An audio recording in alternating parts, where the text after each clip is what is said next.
So for my project, I decided to do it on the 1999 film American Pie. It's a traditional coming-of-age comedy movie. It has a cameo from one of my favorite bands, Blink-182, in it. They wrote the song Mutt for the movie. It's actually off their album Animal of the State, produced by Jerry Finn. So without further ado, let's get to the next slide. So the general plot goes about as follows. We're introduced to our main characters, Jim, who's our titular main character, our protagonist, and his friends, not Jim, rather, Oz, Finch, Kevin, and Stifler. We're also introduced to Vicky, Kevin's girlfriend, Michelle, who's a band geek, Nadia, a foreign exchange student, and Sherman, another fellow classmate. So after a lackluster party, the group goes to a restaurant with each other. They all feel like they're falling behind on the developmental curve, so they all make a pact to have sex before they graduate high school.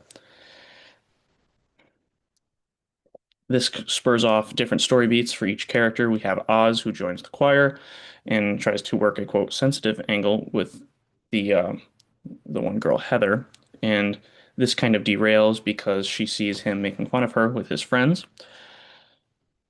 Then we see Kevin and Vicky trying to patch things up after having a little bit of an issue in their relationship because Vicky feels like Kevin's only looking for sex and he has to try to win her over.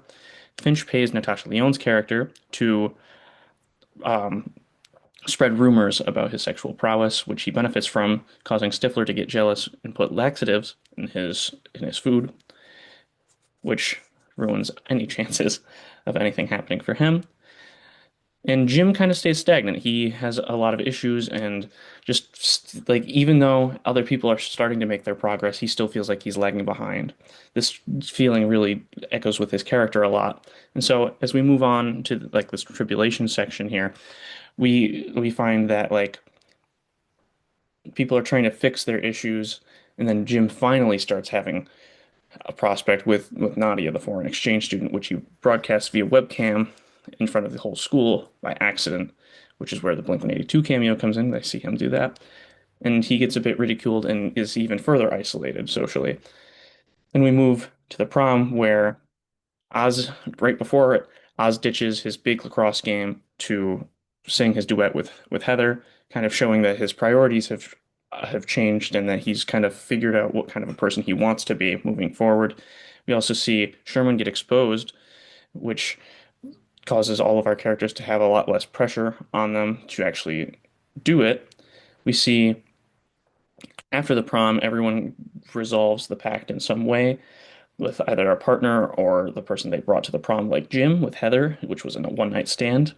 Then we also see Finch meet Stifler's mom, and that's how he does it. And the movie ends with all of the boys meeting back at that same restaurant, all kind of having this unspoken agreement that, hey, we don't really need to talk about it. We did it, but like, we don't need to talk about it. You know what I mean? It kind of shows that our characters have grown a bit. Next, we move on to the actual like content here in adolescence and sexuality. We see the sex differences of boys versus girls. We also see the pure influence of sex on these people. So, starting with the sex differences between men and women, we see how boys typically interpret intimacy and sex in terms of recreation. You see Jim with like his one night stand versus someone like Vicky, who sees it as more something with closeness, with like a love interest, with, not a casual experience, but more of a romantic one with her boyfriend Kevin.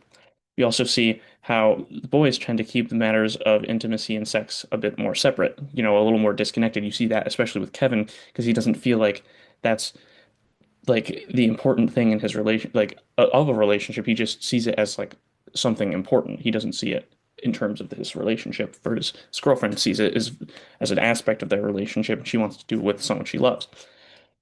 We also see the reaction to sex after the first time, how men can typically find it with excitement and happiness, whereas women find a bit more ambivalence, a bit more anxiety, less happy feelings. You see someone like Jim after with Michelle, he's like, nice, whereas someone like Vicky and Heather, they all kind of have a little more of a different reaction to that.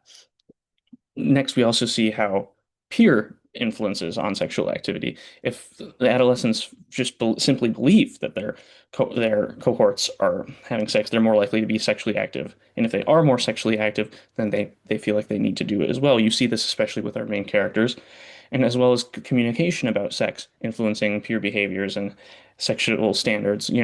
We see this very clearly with our main male cast of characters and how all of them they don't see it happening. They believe it happening, and then they talk about it with each other, and it reinforces that behavior that they need to catch up on this developmental curve. You see that they all feel they have to do this rather than it just being an aspect.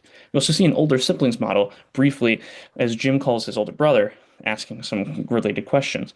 This is not a forefront of the movie, but it's definitely something that gets explored later in sequels.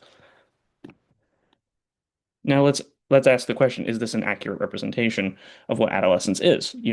I would say that in terms of the actual experience of adolescence, it's rather accurate. I wouldn't say that on the character by character, like individual aspect that it is, because we have portrayals of characters from the 90s. This is very close to being a 20-year-old movie. Like we have to view it of the lens of today versus, 1999. Its portrayal of social cliques, jocks, band geeks, people who are isolated and loners. It's a very dated concept in today's world. So that I would say isn't necessarily realistic. It's definitely of the time. We see the portrayal of adolescence. It's definitely a bit more, I would say, risque. It's very ambivalent as to most of the characters. You do have your polar ends of the spectrum of Heather of like the good girl versus Stifler of kind of like the jockey douchey guy, but most of our characters fall in like a moral middle ground. It's not exactly a negative portrayal, but they don't you don't fully want to relate to them because they do some stuff obviously in this movie that aren't exactly savory. Now, finally, the question of is this more universal or representative of like a group? So we have to ask ourselves the question, is this that? Certain characters like Stifler obviously represent that typical jock archetype and Michelle and all that whatnot. But I wouldn't say that this is accurate of a group. Not at all.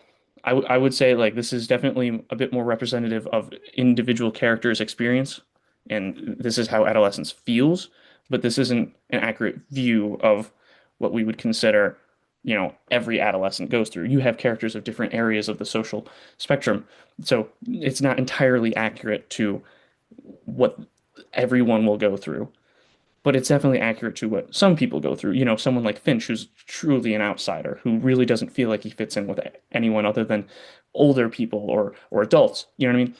That's something that some adolescents may feel, but not all of them.